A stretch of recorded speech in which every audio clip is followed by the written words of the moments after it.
Welcome back to Hannity. So more on the story of murdered Democratic National Committee staffer Seth Rich, who was gunned down last July in Washington, D.C. D.C. police are officially in charge of this case, but former D.C. homicide detective Rod Wheeler, who was hired by a third party to investigate the murder on behalf of the family, says Mr. Rich was communicating with WikiLeaks before he was killed.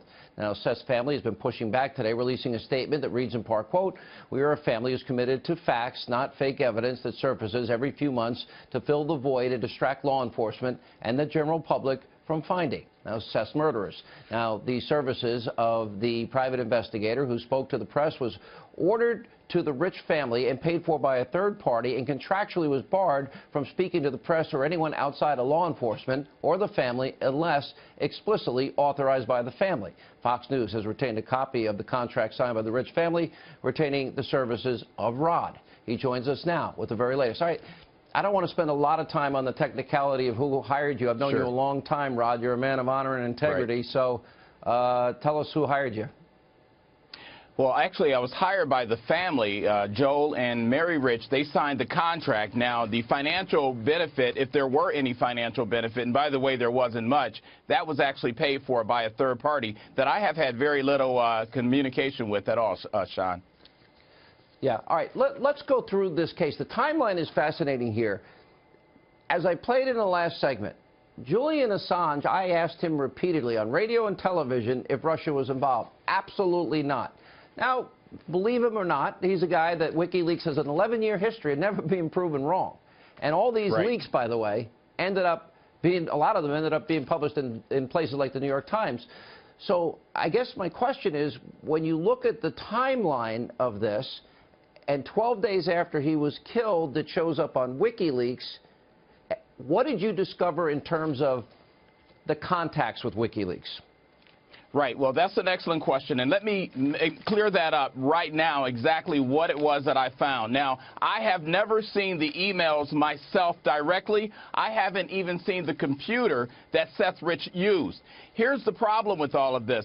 I don't even know where the computer is. I checked with the police department. They said they don't know where the computer is, and the FBI. They say they don't have the computer. Now, where did this information come from in terms of knowing or believing, I should say, that Seth Rich could have been in communications with WikiLeaks? There was a federal investigator that was involved on the inside of the case, a person that's very credible. And I'll tell you, let me just say this, Sean, I don't like to suggest things without saying the person's name, but I can't say the person's name because that person would be thrown under the bus, and I can't do that. But this person, we checked him out. We have to check him out. Very credible. He said he laid eyes on the computer and he laid eyes on the case file, and he came across very credible.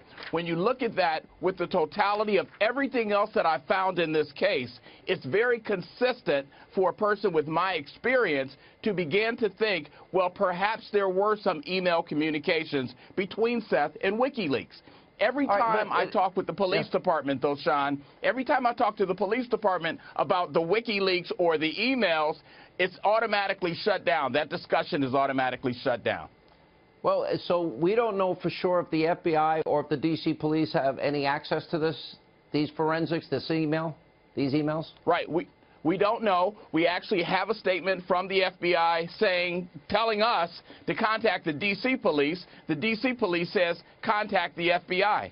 Now, which is it? If this is just a murder investigation, first of all, why would the FBI be involved? The only reason the FBI would be involved, just so that the viewers understand, is if this has some degree of national exposure, meaning because maybe it is related to the DNC, and we don't know that. We don't know that for sure. It could have been a botched robbery. But my point is this, Sean, and I've been investigating murders for a while, you have to look at every possibility. You can't just look at one thing and say, well, that has to be it. Have you ever seen a lot of robberies, which is how they've been looking into this case, where the person has their wallet and their watch after they've been shot and killed in the back? No, I haven't. Now, that's not to say that that could not happen. But here's the thing, and this is so important. There's been a $125,000 reward out for information pertaining to the death of Seth Rich. Not one person has come forward. Here's one other thing that's going to be startling, and I'm just going to say this right now. I reached out to the police department way back in March when the family first hired me, right, to get involved. I didn't hear anything from the police department for 2 to 3 days. Guess what I learned yesterday from the family of Seth Rich? The police department did not call me back because someone, a high-ranking official at the DNC, check this out, a high-ranking official at the DNC, when I called the police department, they got that information and called the Rich family wanting to know why was I snooping around. Wouldn't that explain how is it possible that the DNC, when the FBI wanted to look at their computers, was able to bring in their own people? Or that the people that ended up getting immunity ended up being able to destroy their laptop computers? Is there any evidence that he might have been disgruntled at the treatment of Bernie Sanders and the unfairness, and that the fix was in to put Hillary in that position, and maybe had evidence of that? No, I haven't seen any evidence in that regard. The only thing that I have been able to confirm is that there were some problems that Seth was having on his job at the DNC right before he was killed. And the person, listen to this, the person that called the father after I called the police to get information, that's the person that Seth was having problems with at the DNC. So, you know, connect the dots here. It's starting to all come together. So, again, let me just really quickly say this. I don't know for sure. I don't know, as a matter of fact, if the emails went out to the WikiLeaks or anybody else, but it sure appears that way. All right, Rod Wheeler, thanks for being with us. We appreciate it. When we come